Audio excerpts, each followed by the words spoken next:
Hello friends, कैसे हैं सब लोग। हमें आशा है कि सब लोग अच्छे होंगे। आज हमें क्या पढ़ना है? संस्कृत साहित्य का विभाजन। ठीक है, जैसे हम देखते हैं संस्कृत साहित्य हिंदी साहित्य होता है, उसी प्रकार से हमारा संस्कृत साहित्य भी होता है। ठीक है, जैसे संस्कृत साहित्य का विभाजन हम दो आधार पर करते हैं ना। दो आधारों पर किया जा सकता है। एक है ऐन्द्रीयता के आधार पर और दूसरा है बंध के आधार पर। तो ऐन्द्रीयता के आधार पर जो है वो क्या है और बंध के आधार पर क्या है, इस प्रकार हम इसको इस वीडियो में बताएंगे, जो कि हमारी आगामी परीक्षाओं में टीजीटी, पीजीटी, ईजीआईसी सब के लिए बहुत ही इम्पोर्टेंट है, क्योंकि यहाँ से हमेशा प्रश्न देखने को मिलता है ना। तो ऐन्द्रीयता के आधार पे अगर हम देखते हैं तो इसका विभाजन दो होता है ना, दो भागों में होता है। जैसे श्रव्य काव्य और दूसरा क्या है, दृश्य काव्य। पहला है श्रव्य काव्य और दूसरा है दृश्य काव्य। तो श्रव्य काव्य के भी अगर हम देखते हैं तो चार पार्ट होता है ना, चार भागों में बांटा जाता है। श्रव्य काव्य को चार भागों में बांटा जाता है। जैसे हमारा क्या है, खंड काव्य पहला, दूसरा महाकाव्य, तीसरा प्रगीत और चौथा क्या है, मुक्तक। खंड काव्य, महाकाव्य, प्रगीत और मुक्तक ना।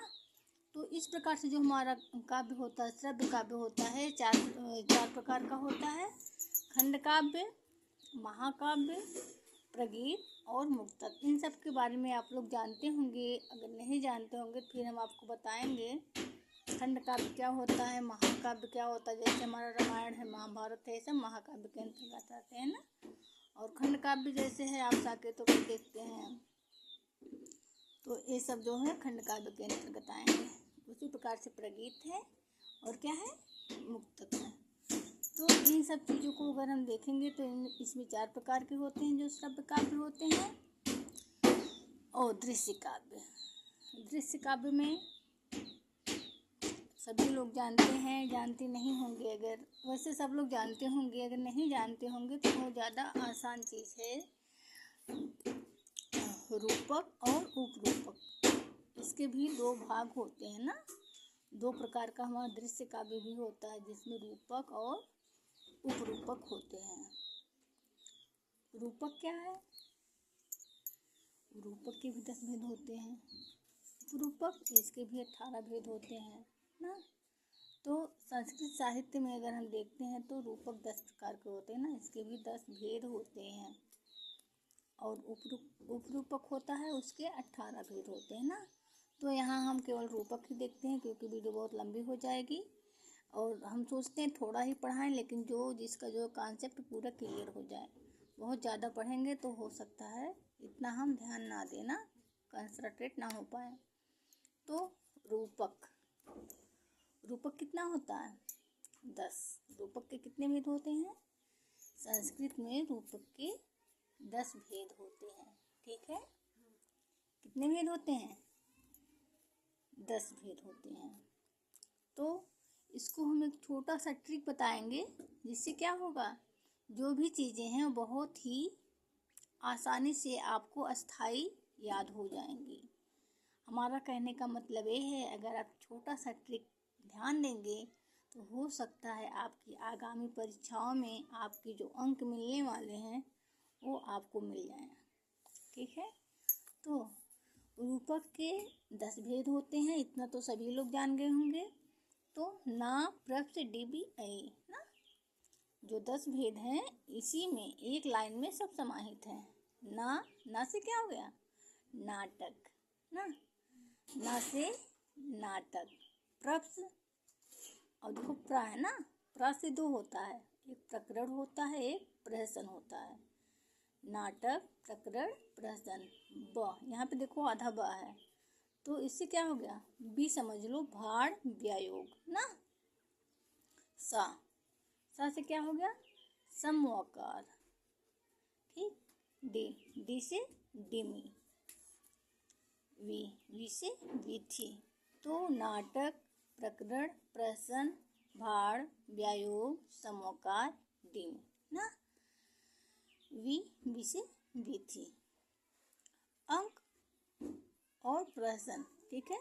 अंक और इहमृग, ऐ है ना, यहाँ पे आपका क्या है, ऐ है अंक, तो अंक इहमृग।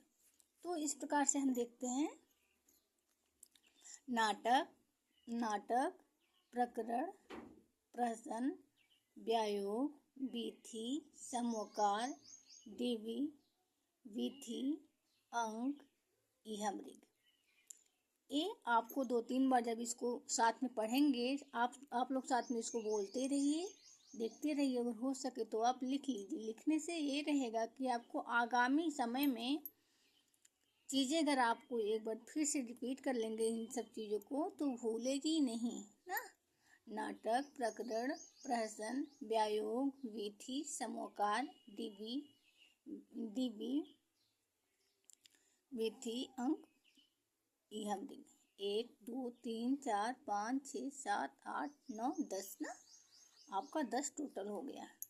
तो हम देखते हैं 10 है हमारा जो रूपक है।